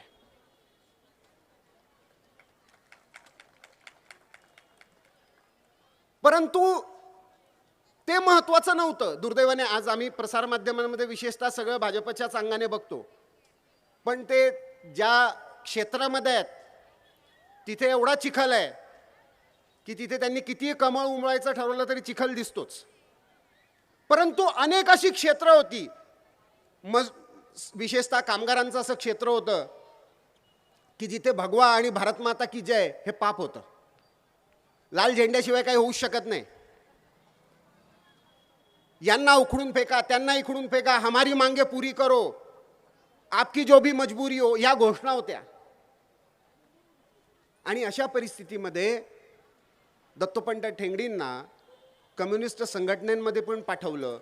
तिथनं शिकून पण आले आणि त्यातनं भारतीय मजदूर संघाची स्थापना झाली 1955ला. 1964ला विश्व हिंदू परिषदेची स्थापना झाली. ऐतिहासिक क्षण होता. दुर्दैवाने त्याच्यावर फार काम झालेलं नाही. आज राजेशजी मंचावर आहेत म्हणून फक्त बोलतो असं नाही. पण भारतीय इतिहासामधली मुघलांचं शासन आल्यानंतर पहिली अशी घटना होती की ज्याच्यामध्ये भारतामधल्या मतसंप्रदायांचे सरदार तारासिंग पासून ते शंकराचार्यांपर्यंत, शीख, बौद्ध, जैन, द्वैत, अद्वैत, विशिष्टाद्वैत, मध्वाचार्य, रामानुजाचार्य, शंकराचार्य सगळ्यांचे अनुयायी एका मंचावर होते. फक्त एका व्यक्तीमुळे, श्री माधव सदाशिवराव गोळवलकर, संघाचे द्वितीय सरसंघचालक. त्यांनी किमया करून दाखवली. ज्यांना सगळ्यात जास्त ब्राह्मणवादी म्हटलं जातं त्यांनी 1969 साली उडुपीमध्ये याच सगळ्या साधू संतांना एका मंचावर आणलं आणि 2 प्रस्ताव पारित करून घेतले. बाबासाहेब त्यावेळेस जिवंत असते तर त्यांना सगळ्यात जास्त आनंद झाला असता. कुठल्याही धर्मशास्त्रांच्या आधारावर अस्पृश्यता मान्य नाही हा प्रस्ताव पारित करून घेतला. आणि हिंदू हा कधीही पतित असू शकत नाही हा दुसरा प्रस्ताव मांडून घेतला. हिंदवा सोदरा सर्वे न हिंदू पतितो भवेत ही घोषणा त्या उडुपीच्या अधिवेशनामध्ये विश्व हिंदू परिषदेच्या दिली. याच्यानंतर अनेक नवीन नवीन उपक्रम, जिथे जिथे स्वयंसेवक गेले तिथे तिथे त्यांनी नवीन संघटन उभं केलं. त्या क्षेत्रामध्ये राष्ट्रीय विचार स्थापित केला. कला क्षेत्रामध्ये संस्कार भारती उभी राहिली. दिव्यांग क्षेत्रामध्ये आज सक्षम नावाची संघटना आहे. त्याच्या अगोदरच महिलांच्या क्षेत्रामध्ये 1936 साली राष्ट्रसेविका समितीची स्थापना झालेली होती. एकही क्षेत्र आज 36 महत्त्वाच्या राष्ट्रजीवनाच्या क्षेत्रांमध्ये काम करणाऱ्या आणि त्या क्षेत्रांमध्ये टॉपच्या पोझिशनला असलेल्या सगळ्या संघटना या राष्ट्रीय स्वयंसेवक संघाच्या प्रेरणेने चालणार. जो उपहासाने या पोराटोरांना घेऊन, नागपूरच्या भाषेमध्ये, या पोराटोरांना घेऊन देशाला स्वातंत्र्य मिळवणार का असा प्रश्न विचारणाऱ्यांचा आज अशी स्थिती आली आहे की संघाला विचारल्याशिवाय काही करता येईल का.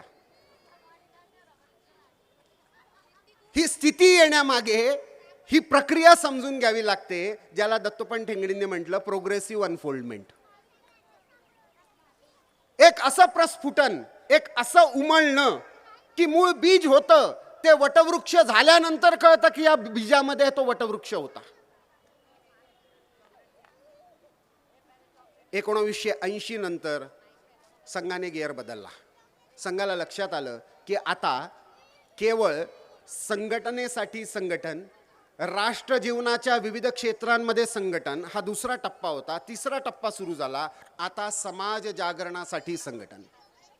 3 मोठी आंदोलनं उभी राहिली. पहिली एकात्मता यात्रा, दुसरी रामजन्मभूमीच्या मुक्तीसाठीचं आंदोलन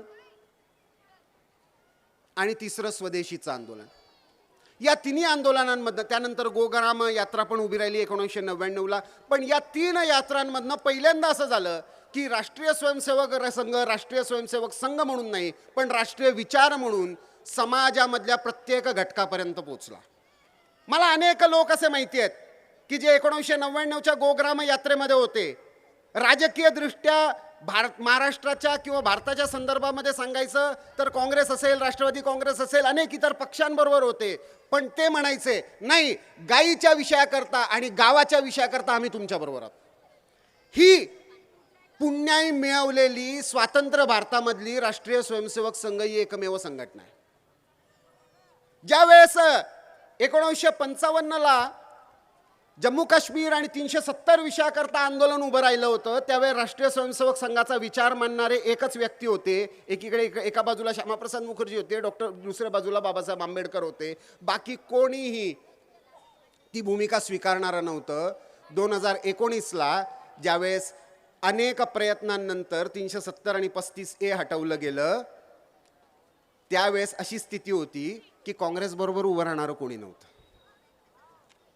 1.5% कम्युनिस्ट होते, पण त्याच्या पलीकडे कोणी नव्हतं. सगळे पक्ष एकमताने या भूमिकेवर आले होते की 35A आणि 370ने देशाचं आणि जम्मू काश्मीरचं नुकसान केलेलं आहे. अनुसूचित जाती जमातींना तिथे कुठलंही प्रतिनिधित्व नाही, नोकऱ्यांमध्ये स्थान नाही, महिलांना संपत्तीचा अधिकार नाही. केवळ दहशतवाद वाढवण्याशिवाय याचा काहीही उपयोग झालेला नाही. या एकमतावर भारत देश पोचला. त्याच्यामध्ये राष्ट्रीय स्वयंसेवक संघ, डॉक्टर श्यामाप्रसाद मुखर्जी यांचं बलिदान आणि त्यातनं निरंतर अमरनाथ आंदोलनापर्यंत चाललेलं आंदोलन ही याची खूप मोठी भूमिका होती. तर हे समाज जागरणासाठीचं आंदोलन संघ कधी दावत करत नाही. आज आत्ता मी गोदावरीची आरती करून आलो, पण मी काशीची पण आरती करून आलो, नर्मदेची पण आरती केली, गंगासागर पण आरती केली. कोणी ना कोणी त्या आयोजनामध्ये मला एक स्वयंसेवक जरूर भेटला. संघाने ते केलं असं नाही, पण संघ विचारांच्या प्रेरणेने ते सुरू झालं किंवा संघाने जे वातावरण निर्माण केलं त्यामुळे जे राष्ट्रीय विचारांचे होते त्यांना ते करण्याचं स्वातंत्र्य मिळालं. संघ हेच करू इच्छितो. संघाला स्वतःचं क्रेडिट नको आहे. आणि त्यामुळे हा जो कालखंड होता 1989 पासून विशेषतः, कारण ते डॉक्टर हेडगेवारांचं जन्मशताब्दी वर्ष होतं, यातनं संघाने आणखीन एक महत्त्वाची गोष्ट सुरू केली. या कालखंडामध्ये संघाने सेवा कार्य सुरू केली. महाराष्ट्रामध्ये जनकल्याण समितीची स्थापना झाली. अनेक प्रकारचे उपक्रम ग्राम विकासाचे असतील, आरोग्यासाठीचे असतील, अनेक पतपेढ्या, रक्तपेढ्या असतील, अनेक प्रकारच्या शिक्षण संस्था असतील. आपल्याला इथे शहरांमध्ये बसून बऱ्याचदा कळत नाही, पण तुम्ही पेठ सुरगाणा गेलात तर तुम्हाला कळेल. एकट्या संघाच्या प्रेरणेतनं आज 4 लाखाच्या वर एकल विद्यालयं चालतात, एक शिक्षकी शाळा चालतात. एकट्या संघाच्या प्रेरणेतनं आज 1,77,000 वेगवेगळे शिक्षण, स्वयंरोजगार, स्वास्थ्य, महिलांचे उपक्रम याच्यामधले सेवा प्रकल्प चालतात. एकट्या संघाच्या माध्यमातनं जनजाती क्षेत्रांमध्ये, सगळ्या वनवासी क्षेत्रांमध्ये आज जवळजवळ 90,000च्या वर वेगवेगळ्या संस्था आणि संघटना काम करतात. त्यामुळे हे संपूर्ण समाजाचं संघटन, हे डॉक्टर हेडगेवार जे सांगून गेलेत, त्याच्या मागे हे किती पसारा आहे. त्यामुळे राजकीय चष्म्यातनं संघाला बघणं हा संघावर तर अन्यायच आहे, पण त्यातनं आपल्यालाच कावीळ होण्याची शक्यता जास्त आहे. त्यामुळे त्याच्या पलीकडे खूप मोठा संघ आहे आणि त्याच्यामध्ये अनेक विचारांचे लोक सहजपणे सामील होऊ शकतात. आणि त्यामुळे 2006ला जे 1989ला डॉक्टरांचं जन्मशताब्दी वर्ष होतं आणि 2006ला गुरुजींचं जन्मशताब्दी वर्ष होतं, जे संघाचे द्वितीय सरसंघचालक होते. तोपर्यंत संघाने इतका आपला पसारा वाढवला, न कळत कोणालाही, अनेक जणांना लक्षात यायला नाही, पण सरकारी यंत्रणा जागृत असतात. त्यामुळे त्यांनी एक नवीन खेळ सुरू केला, हिंदू टेरर, हिंदू दहशतवाद. कसाबने त्याला आणखीन खतपाणी घातलं, कारण तो पण कलावा घालून आला होता.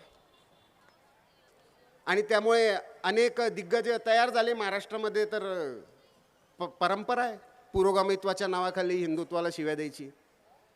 त्यामुळे मग ते गोडसेंपासनं कसाबपर्यंत सगळ्यांना जोडायचं आणि मग हिंदू आतंकवाद वगैरे सगळे, जालना, मालेगाव, सगळे प्रयोग सुरू झाले. पहिल्यांदा संघ रस्त्यावर उतरला. पहिल्यांदा संघाच्या सरसंघचालकांनी 2009 ते 2011 या कालखंडाच्या पहिले कधीही रस्त्यावर संघाने आंदोलन केलं नव्हतं. संघाचा त्याच्यावर विश्वासही नाही.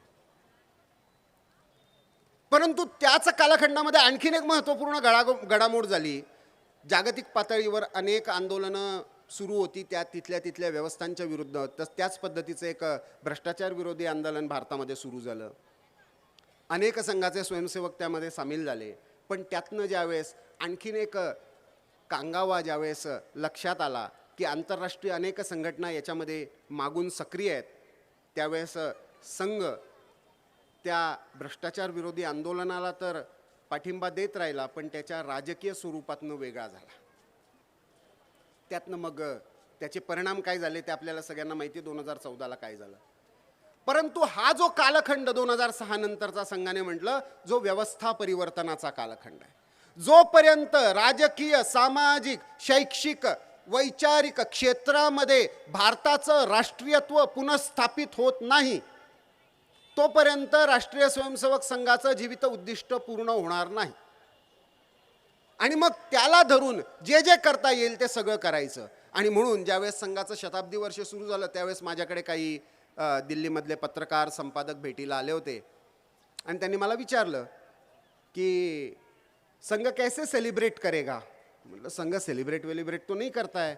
मेरा अंदाज़ा ऐसे है कि संघ कुछ काम बढ़ाने के लिए और कुछ करेगा. आणि सुदैवाने बंगलोरची तोपर्यंत प्रतिनिधी सभा झाली आणि त्याच्यामध्ये संघाने आपलं एक संकल्पपत्र घोषित केलं. आणि त्या संकल्पपत्रामध्ये संघाने 2 गोष्टी मांडल्या. एक म्हणजे संघ आपल्या संघ स्थापनेपासून आत्तापर्यंत ज्या ज्या स्वयंसेवकांनी योगदान दिलं त्यांच्या कार्याचं स्मरण करून संघाच्या कार्याची जी व्याप्ती आहे ती प्रत्येक ग्रामस्तरापर्यंत पोहोचवण्यासाठी येणाऱ्या वर्षभरामध्ये प्रयत्न करेल. दुसरं संघाने ठरवलं की पंचपरिवर्तन, सामाजिक समरसता, पर्यावरण, स्वदेशीचा भाव, त्याचबरोबर कुटुंब प्रबोधन आणि याच्या आधारावर प्रत्येक व्यक्तीमध्ये कर्तव्य भावनेचा, नागरिकाच्या कर्तव्यांचा प्रचार आणि प्रसार याच्यावर फोकस करून संघ शताब्दी वर्षामध्ये काम करेल. आणि त्याच्याकरता मग वेगवेगळ्या ठिकाणी प्रबुद्ध संमेलनं सुरू झाली, युवा संमेलनं सुरू झाली, हिंदू संमेलनं सुरू झाली. संघाने सुरुवातीला 50,000 हिंदू संमेलनं ठरवली होती. तर आज अशी स्थिती आली आहे की पहिले शाखेत गेला का तर मार मिळायचा. आता असं झालं आहे की हिंदू संमेलनं झाली तर संघाने 50,000 ठरवली, प्रत्यक्षात मी शेवटचा आकडा घेतला आहे तोपर्यंत 89,000 झाली आहेत. आणि ते कुठलीही संमेलनं संघाने आयोजित केलेली नाही. ही जशी एक समिती बनली आहे वसंत व्याख्यानमालेकरता, त्याच्यामध्ये वेगवेगळ्या क्षेत्रांमधले लोक आहेत, तशी वेगवेगळ्या मत, संप्रदाय, जाती यांच्या सगळ्या संघटना एकत्र येऊन 20-20 संघटना एकेका आयोजनामध्ये सामील आहेत. जवळजवळ 20,000च्या वर प्रबुद्ध जनगोष्ठी झालेल्या आहेत. युवा संमेलनं झाली आहेत, महिला संमेलनं झाली आहेत. पर्यावरण या विषयाकरता संघाने विषय केला की या कुंभमध्ये स्वच्छ कुंभ करायचा. तर बघता बघता संघाने सुरुवातीला 5,000 थाळ्यांचं टार्गेट ठेवलं होतं की एकही प्लास्टिक वापरायचं नाही, इवन द्रोणाचं पण वापरायचं नाही. स्टीलच्या प्लेट्स दानामध्ये मिळवायच्या आणि त्याच्यामधनंच कुंभामधलं जेवण प्रत्येकाचं झालं पाहिजे. बघता बघता 10,000 प्लेट्स केवळ दानातनं मिळाल्या आणि त्या पुढे इतक्या झाल्या की जेवढे कुंभामध्ये आखाडे लागलेले होते त्या एकाही आखाड्यामध्ये एकही प्लॅस्टिक वापरलं गेलं नाही. संघाने फक्त वैचारिक प्रेरणा दिली. येणाऱ्या काळामध्ये नाशिकमध्ये कुंभ आहे म्हणून सांगून ठेवतोय, इथे बसलेले स्वयंसेवक आहेत त्यांना त्यातनं प्रेरणा मिळेल. तर राष्ट्रीय व्हायचं, प्रत्येक व्यक्तीमधलं स्वयंसेवकत्व, स्वतःहून मी हे राष्ट्र मानतो म्हणून माझं काहीतरी देणं लागतं. आणि त्याच्याकरता एक सांघिक भावना, सामूहिक भावना निर्माण करायची. 3 विचारांमधला संघर्ष चालू आहे. एक, ब्रिटिशांनी आपल्याला शिकवलं आणि दुर्दैवाने नेहरूंच्या सेक्युलरिझमच्या चष्म्यामुळे ते आपल्याला शिकवलं गेलं की ब्रिटिशांमुळे आपण एक राष्ट्र झालो. तर मग त्यांनी आपल्या पहिल्या भाषणामध्ये असं म्हटलं होतं की India is nation in the making. नवीन राष्ट्राची निर्मिती करायची. नवीन राष्ट्राची नाही, आपण नवीन राज्याची निर्मिती करत होतो. नवीन संविधान देत होतो, संविधान राज्याचं असतं, राष्ट्र तर प्राचीन आहे.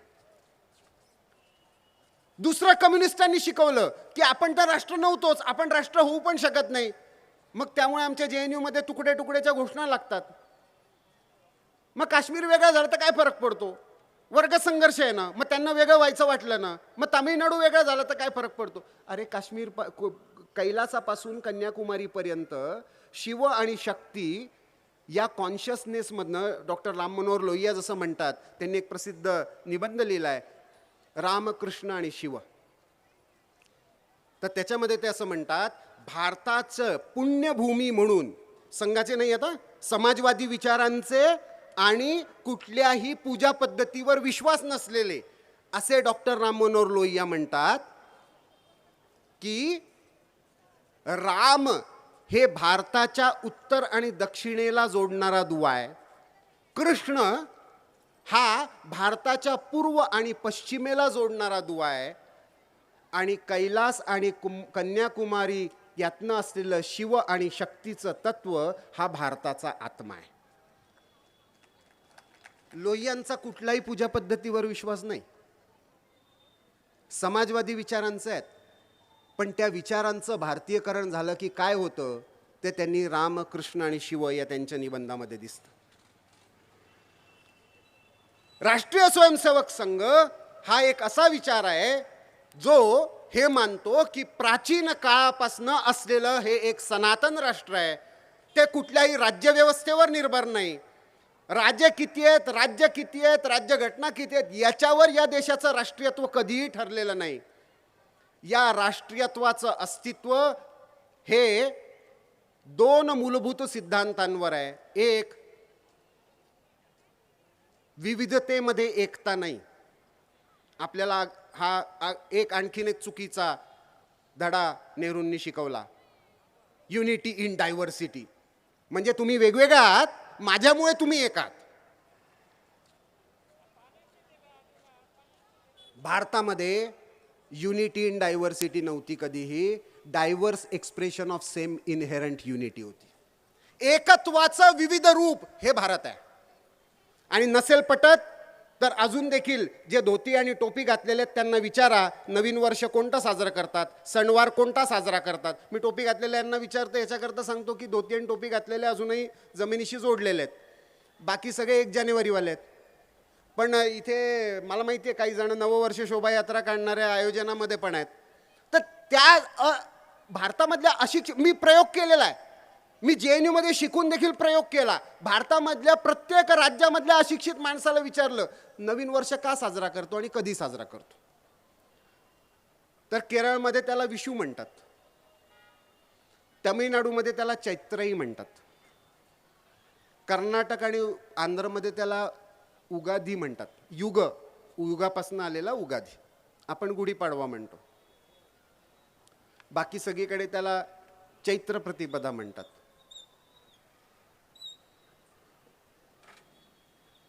जम्मू काश्मीरमध्ये, पंजाबमध्ये तो बैसाखी असतो, आसाममध्ये गेला तर तो बिहू असतो, बंगालमध्ये गेला तर तो पहिला बैसाख असतो, कारण त्यांचा 15 दिवस नंतर वैशाखमध्ये त्यांचं नववर्ष सुरू होतं. प्रत्येक जण नाव वेगळं सांगतो. का साजरं करतो रे बाबा? आमचा विश्वास आहे ब्रह्माने या दिवशी सृष्टीची निर्मिती केली, आमचा विश्वास आहे ऋतुचक्र नवीन सुरू होतं, आमचा विश्वास आहे या दिवशी आमचं शेतीचं नवीन सीझन सुरू होतो. प्रत्येक जण तेच उत्तर देतो. दर्शन एक, त्याचा मी मजेने सांगतो की मराठीमध्ये म्हणतात ना खाल्ल्या मिठाला जागणे, हिंदीमध्ये पण म्हणतात उसका नमक खाया. भारताची गंमत बघा, भारताच्या प्रत्येक भाषेमध्ये मिठावरनं काही ना काही म्हणी आहेत. मिठाचं महत्त्व काय हे गांधींनी ओळखलं, त्याच्या मागे हे कारण होतं. पुन्हा भाषा वेगवेगळ्या आहेत, त्याच्या मागचा भाव राष्ट्रीय आहे. त्यामुळे आपण इंग्रजी येण्याच्या अगोदर भाषेवर कधीच लढलो नाही. भाषेच्या आधारावर भारताच्या इतिहासामध्ये एकही संघर्ष 1940च्या अगोदर नाही. सगळ्या साधू संतांचे अभंग हे कन्नडमध्ये तसेच्या तसे गायले जातात. कधीच कन्नड मराठी संघर्ष नव्हता. छत्रपती शिवाजी महाराज ज्यावेळेस रायगडावरनं राज्याभिषेकानंतर एक आज्ञापत्र काढतायत, प्रत्येक 20 कोसावर माझी रायगडावरून दिली जाणारी आज्ञा भाषांतरित करणारा भाषांतरकार नियुक्त व्हावा, स्थानिक भाषेला माझा आदेश कळला पाहिजे, एवढंच राज्याचं काम होतं. आज त्या भाषांवरनं आपण लढायला लागलो, त्या आयडेंटिटीज उभ्या राहायला लागल्या. विविधता हा हिंदुत्वाचा सद्गुण आहे, दुर्गुण नाही. केव्हा? जर आपण त्याच्या मागचं एकत्व ओळखून असू तर. एकत्व किती आहे? मराठीमध्ये असलेला दवाखान्यामधला दवा पण मराठी नाही आणि खाना पण मराठी नाही. दवा पर्शियन आहे आणि खाना अरेबिक आहे. नमक हलाल मधला नमक पर्शियन आहे, हलाल अरेबिक आहे, पण नमक हलाल फक्त उर्दूमध्ये आहे. पर्शियनमध्ये पण नाही आणि अरेबिकमध्ये पण नाही. नमक हराम हा फक्त उर्दूमध्ये आहे, पर्शियनमध्ये पण नाही, पण अरेबिकमध्ये पण नाही. नमक आहे, हराम आहे, नमक हराम नाही. कारण मिठाला जागलं पाहिजे हा भाव फक्त या भूमीमधला आहे. विविधता असताना देखील त्याचा उत्सव मनवण्याची परंपरा फक्त इथे आहे. का? कारण या देशामधलं एक मूल तत्व आहे, भारताचा USP राहिला आहे. भारत हे केवळ राजकीय लोकशाही नाही, भारत केवळ आर्थिक लोकशाही नाही, भारत एकमेव असा देश आहे की जिथे प्रत्येकाला आपल्या आध्यात्मिक लोकतंत्राचा अधिकार दिलेला आहे. एकमेव अशी भूमी आहे जिथे तुम्हाला तुमचा ईश्वर निवडण्याचा अधिकार आहे. केवळ ईश्वर निवडण्याचा नाही, नवीन ईश्वर बनवण्याचा अधिकार आहे. मग 1980च्या अगोदर साईबाबा पण नाहीत आणि संतोषी माता पण नाही. तुम्ही एकालाच मानत असाल तरी तुम्ही हिंदू आहात, तुम्ही द्वैत मानत असाल तरी तुम्ही हिंदू आहात, तुम्ही 33 करोड मानत असाल तरी तुम्ही हिंदू आहात, तुम्ही जिवंत व्यक्तीला गुरु मानून पूजा करत असाल तरी तुम्ही हिंदू आहात. तुम्ही स्वतःलाच ईश्वर घोषित करत असाल तरी तुम्ही हिंदू आहात. आणि तुम्ही ईश्वराला मानत नाही असं म्हटलात तरी तुम्ही हिंदू आहात. त्याच्याकरता तुम्हाला कोणी जाळणार नाही, मारणार नाही, दगड फेकणार नाही. बाबराचा आणि बाबरी मस्जिदीबरोबरचा संबंध हा कधीच केवळ मंदिरासाठीचा नव्हता. बाबराने या देशामध्ये जो विचार आणला की तुम्ही माझं मानत नसाल तर तुमच्या मंदिराला आणि तुमच्या रामाला इथे राहण्याचा अधिकार नाही, हा विचार अभारतीय आहे, त्याच्या विरुद्धचा वैचारिक संघर्ष होता. म्हणून राम मंदिराचं आंदोलन होतं.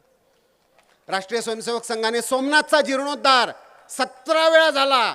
तो केवळ याच्याकरता नव्हता की एक भव्य मंदिर पाहिजे होतं, ते तर पाहिजेच होतं, परंतु तो एक वैचारिक संघर्ष होता. हे प्राचीन राष्ट्र आहे, त्या राष्ट्राची भावना प्रत्येक नागरिकामध्ये रुजली पाहिजे. त्या राष्ट्राचं हे जे मूल तत्व आहे की ही जी आध्यात्मिक लोकशाही आहे, स्पिरिच्युअल डेमोक्रेसी आहे, प्रत्येकाला आपलं ईश्वर शोधण्याचा अधिकार आहे, त्याचा मार्ग वेगवेगळे असतील तरी ईश्वर एक आहे हे मानण्याचा अधिकार आहे. मेरा ही सही का मेरा भी सही हा संघर्ष आहे. मेरा ही सही यांना मेरा भी सही या रस्त्यावर आणायचं आहे, तर ते हिंदुत्व आहे. आणि म्हणून त्या हिंदुत्वाच्या विचारावर, तो हिंदूनेस आहे, क्वालिटी, हिंदुइझम नाही आहे. इझम कधीच नव्हता भारतामध्ये, कुठलाच वाद कुठलाच नव्हता. तो गुण आहे, तो दुर्गुण होता कामा नये, तो सद्गुण राहिला पाहिजे. तर समाज संघटित असला पाहिजे, समाजाला त्याची विस्मृती होता कामा नये. विचारांची स्पष्टता आणि समाजाची संघटितता या हिंदुत्वाच्या टिकवून ठेवण्यासाठीचं. कारण हे टिकलं तर भारत टिकेल, भारत टिकला तर वैश्विक शांती राहील. विश्वामध्ये हा को एक्झिस्टन्स, सहअस्तित्वाचा विचार टिकेल. आणि तो सहअस्तित्वाचा विचार टिकला तरच युद्ध थांबतील, तरच पर्यावरण आणि विकास याच्यामध्ये संतुलन राहील, तरच वेगवेगळ्या उपासना पद्धतींच्या आधारावर संघर्ष होणार नाही, तरच दहशतवादाचा अंत होईल. त्यामुळे हिंदुत्व हे केवळ भारतासाठी नाही, राष्ट्रीय स्वयंसेवक संघाच्या 100 वर्षांच्या इतिहासाची दखल घेत असताना स्वतः कुठलंही क्रेडिट न घेता मागे राहून प्रत्येक ठिकाणी गोदा आरतीची प्रेरणा, व्याख्यानमालांची प्रेरणा, संमेलनांची प्रेरणा, नववर्ष साजरा करण्याची प्रेरणा ही हिंदूला हिंदू म्हणून व्हावी. आणि गरज पडली तर योग आहे, बंगालच्या कालीमातेचा शर्ट घालून आलो आहे, तर ते जागरण होण्यामागची प्रेरणा, ही प्रेरणा सतत जिवंत असावी. त्याचा कधीतरी कोणीतरी चाणक्य असेल, कोणीतरी छत्रपती शिवाजी महाराज असतील. त्या कालखंडामध्ये योगायोगाने एक समाजाला फार माहीत नसलेला, कोणी सेलिब्रेट न केलेला असा एक डॉक्टर होऊन गेला, ज्याने या समाजाच्या मूळ रोगाचं निदान केलं, त्याच्यावर उपचार पद्धती शोधली. त्या उपचार पद्धतीतनं आज एक वटवृक्ष उभा राहिला. वटवृक्षाचं वैशिष्ट्य असतं, त्याच्या पारंब्या जिथे मुरतात तिथून पुन्हा नवीन वृक्ष उभा राहतो. राष्ट्रीय स्वयंसेवक संघ त्या भारतीयाच्या सनातन राष्ट्राचा आधुनिक विचार आहे, तो वटवृक्ष रूपाने आज आहे. आज प्रत्येकाला प्रत्यक्ष किंवा अप्रत्यक्षरित्या त्याचं महत्त्व, सगळ्या मतांशी काही प्रसारमाध्यमांचा प्रभाव असतो, काही मनामध्ये शंका असतात, त्याच्यामुळे काही प्रश्न असतील, पण प्रभाव कोणीच नाकारू शकत नाही. इंग्रजीमध्ये असं म्हणतात, you can like it, you can hate it, you can't ignore it. आज तेवढी शक्ती निदान राष्ट्रीय स्वयंसेवक संघाने 100 वर्षामध्ये. आणि एक पक्का आहे, आणि माझा हा अनुभव आहे स्वतःचा, रामजन्मभूमी मंदिराचं पुनर्निर्माण झालं त्यावेळेसचं पण आहे, उत्तराखंडची ज्यावेळेस आपदा आली आणि पूर आला त्यावेळेसचं पण आहे. अनेक मुस्लिम घरांमध्ये मागायला गेल्यानंतर तिथे आम्हाला उत्तरे मिळालं की नाही, तुमच्याशी सहमत नाही, परंतु तुमच्याकडे गेल्यानंतर या पैशाचा सदुपयोग होईल हा विश्वास आहे. हा विश्वास भारताचा पुनर्स्थापित करण्याचं काम निश्चितपणे 100 वर्षामध्ये राष्ट्रीय स्वयंसेवक संघाने केलेलं आहे. स्वतंत्र अस्तित्व राहावं ही संघाची कल्पनाच नाही, पण समाज संघमय व्हावा. या राष्ट्रीय आणि स्वयंसेवक आणि संघ सामूहिक विचार करणारा, स्वतःहून सेवा करणारा आणि या राष्ट्रासाठी समर्पित असलेला समाज उभा राहिला तर या समाजात विलीन व्हायला संघ तयार आहे. ती सुघटना आपल्या आयुष्यात लवकरात लवकर येऊ असं या शतकपूर्तीच्या निमित्ताने प्रार्थना करतो. वसंत व्याख्यानमालेच्या या ऐतिहासिक आणि मोठ्या मंचावर संघाच्या शतकपूर्तीच्या निमित्ताने मला बोलण्याची संधी दिली. पुन्हा एकदा आयोजकांचे आभार. तुम्ही इतक्या वेळ ऐकून घेतलं. तुमचेही खूप खूप आभार. धन्यवाद.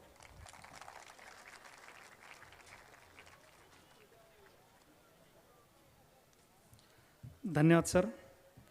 आज आपण 11 मे स्वर्गीय बाबूराव हाके स्मृती व्याख्यान दिल्ली येथील साप्ताहिक ऑर्गनायझरचे संपादक श्री प्रफुल्लजी केतकर यांनी आपणास राष्ट्रीय स्वयंसेवक संघ राष्ट्र साधनेचे शतक या विषयावर संबोधित केले, याबद्दल आपले मनापासून आभार.